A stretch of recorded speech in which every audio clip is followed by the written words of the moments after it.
Mountain God needs no donations, only worship please. Chapter 17 Fan Fiction by Azazyel. Please subscribe to this YouTube channel for listening and patreon.com/Azazyel to read all of his stories. Let me in, Lord Moria. Shikieiki cried out, throwing a tantrum as I stared with an exhausted deadpan at the local Yama. No.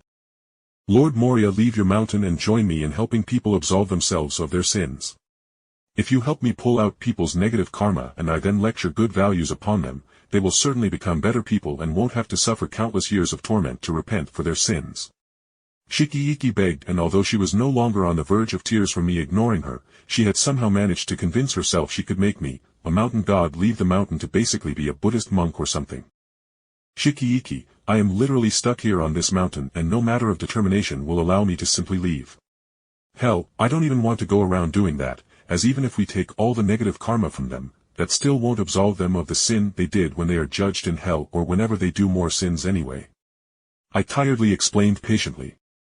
I didn't want to be rude and metaphorically slam the door in the face of probably the most responsible and mature member of the Gensokyo caste that wasn't ran, as sanity and responsibility here are in short supply honestly.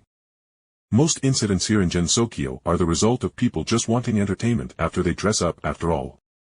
Shikieiki frowned before she nodded, seemingly understanding something.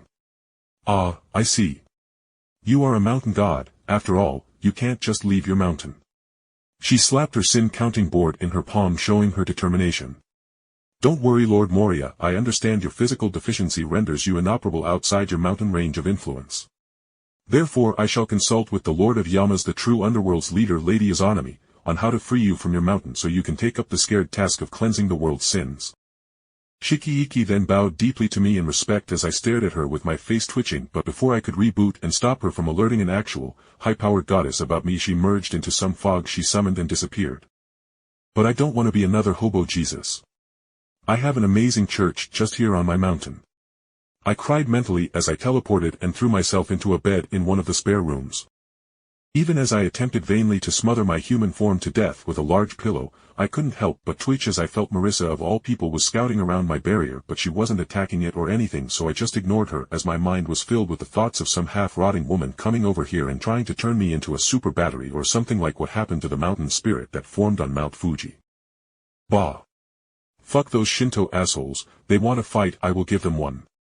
I thought, and threw myself off the spare bed and teleported back onto my throne as I prepared to make preparations to fuck up any divines who wanted to ruin my new life. Okay, so Moria. What is something that will ruin a divine's day the quickest?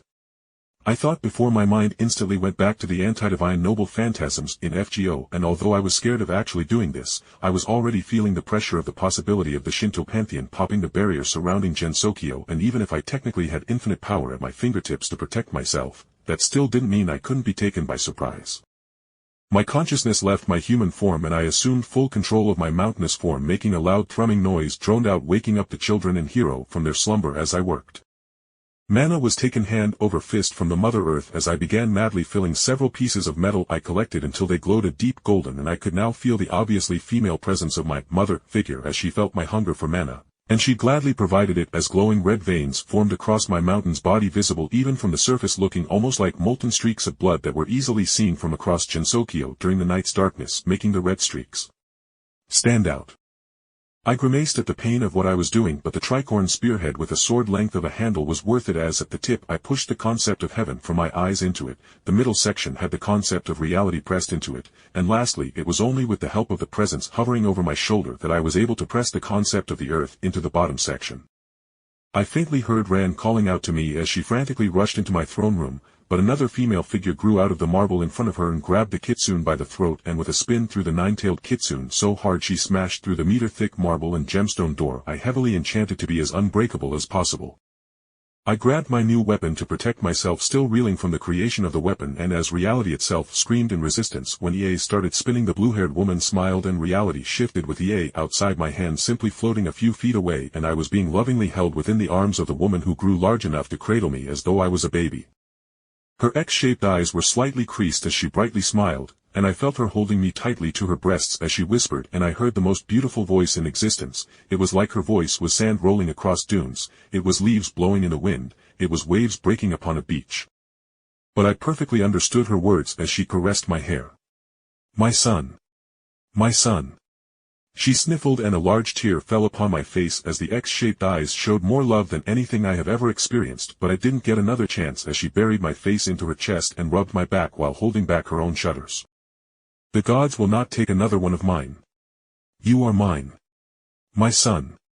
She sniffled and I remembered what happened to Fuji, so I just hugged her back, accepting that pushing back the obviously mentally distraught embodiment of the very planet I had walked upon was a fucking terrible choice. But then I remembered what happened to Ran and struggled to escape Gaia's grasp when I couldn't sense a thing, using my mountain senses were being confined between her breasts. The only thing I felt or could hear was her words. Her warmth, and a powerful heartbeat. I finally tapped her sides in defeat as I couldn't break out of her grasp. Yes, dear. Would you like some milk?